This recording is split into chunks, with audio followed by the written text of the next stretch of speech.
ലോക പ്രശസ്തനായ ബ്രസീലിയൻ എഴുത്തുകാരൻ പൗലോ കൊയ്ലോയുടെ എണ്ണ നിറച്ച കരണ്ടി എന്ന കഥയാണ് ഞാൻ നിങ്ങൾക്ക് വേണ്ടി പങ്കുവയ്ക്കാൻ പോകുന്നത്. പണ്ട് പണ്ട് കച്ചവടക്കാരനും അദ്ദേഹത്തിന്റെ മകനും ജീവിച്ചു. ഈ ദിവസം കച്ചവടക്കാരൻ തന്റെ മകനെ അക്കാലത്തെ പ്രസിദ്ധനായ ഒരു ജ്ഞാനിയുടെ അരികിലേക്ക് അയച്ച്.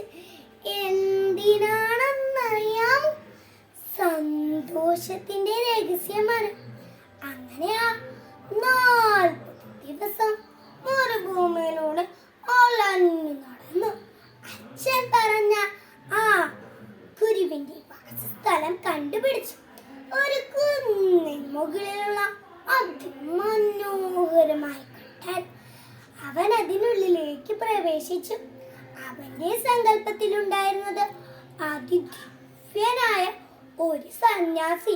പക്ഷേ അവിടെ നല്ല തിരക്കും പലതരം ആളുകളും വരുന്നു പോകുന്നു. അപ്പോഴാണ് അവൻ മനസ്സിലായി, ദൂരെ നിന്ന് ഒരു ഓരോരുത്തരോടായി സംസാരിച്ചു. അങ്ങനെ അവൻ 2 മണിക്കൂർ കഴിഞ്ഞ് ഗുരു അവന്റെ അടുത്തെത്തി. ഗുരു അവനോട് ചോദിച്ചു, നീ വന്നത് സന്തോഷത്തിന്റെ രഹസ്യം അറിയാൻ. അവനോ അത്ഭുതപ്പെട്ടുപോയി. താൻ വന്ന കാര്യം ഗുരു അറിഞ്ഞിരിക്കുന്നു. ഇപ്പോൾ എനിക്ക് അല്പം തിരക്കുണ്ട്. അതുകൊണ്ട് നീ എന്റെ കൊട്ടാരം ഒന്ന് ചുറ്റി സഞ്ചരിച്ചു വരൂ. അങ്ങനെ അവൻ കൊട്ടാരം കാണാൻ പുറപ്പെട്ടു.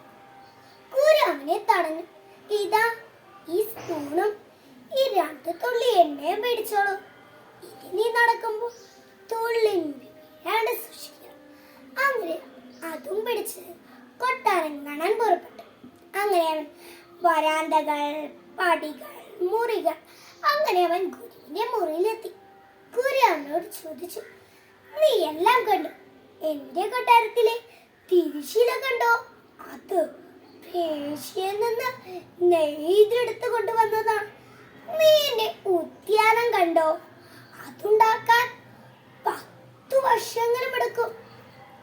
നീ എന്റെ ഗ്രന്ഥപര കണ്ടോ? അതിലുള്ള ഓരോ താളുകളും എത്ര മിത്രവും എത്ര മനോഹരമാണ്. ഇതൊന്നും താൻ കണ്ടില്ല. തന്റെ ശ്രദ്ധ മുഴുവൻ ഈ സ്പൂണിലെ 2 തുള്ളി എണ്ണയിലായിരുന്നു. എന്ന വാർത്ത ഗുരുവിനോട് അറിയിച്ചു. ഗുരു അവനോട് പറഞ്ഞു, എന്നാൽ നീ ഒന്നും കൂടിയും കൊട്ടാരം കാണാൻ പുറപ്പെട്ടു. അങ്ങനെ വീണ്ടും കൊട്ടാരം കാണാൻ പുറപ്പെട്ടു. അങ്ങനെ അവൻ ഗുരു പറഞ്ഞ തിരശ്ശീല കണ്ടു, ഗ്രന്ഥപര കണ്ടു, ഉദ്യാനം കണ്ടു. അങ്ങനെ അവൻ ഗുരുവിന്റെ മുറിയിലെത്തി. അവൻ കണ്ട കാര്യങ്ങളെല്ലാം ഗുരുവിനോട് വിസ്തരിച്ചു പറഞ്ഞു. ഗുരു അവനോട് ചോദിച്ചു, ഞാൻ തന്ന ആ 2 തുള്ളിയെ എവിടെ? അപ്പോഴാണ് അവൻ ശ്രദ്ധിച്ചത്, ഈ സ്പൂണിൽ 2 തുള്ളി എണ്ണ ഇല്ല. അവനാകെ സങ്കടപ്പെട്ടു പോയി. ഗുരു അവനോട് പറഞ്ഞു, നീ പഠിച്ചിരിക്കേണ്ട ഒറ്റൊരു കാര്യമേ ഉള്ളൂ. ലോകത്തിലെ സൗഭാഗ്യങ്ങളും സന്തോഷങ്ങളും ഓളം ആസ്വദിച്ചു. പക്ഷേ ഈ 2 തുള്ളി എണ്ണയെ ഒരിക്കലും വിട്ടുകളയാൻ പാടില്ല. ആ 2 തുള്ളി എണ്ണ സൂചിപ്പിക്കുന്നത് സത്യവും ധർമ്മവും നീതിയുമാണ്. കൂട്ടുകാരെ, നിങ്ങളും സത്യവും ധർമ്മവും നീതിയും കൈവിടാതെ പോകണം.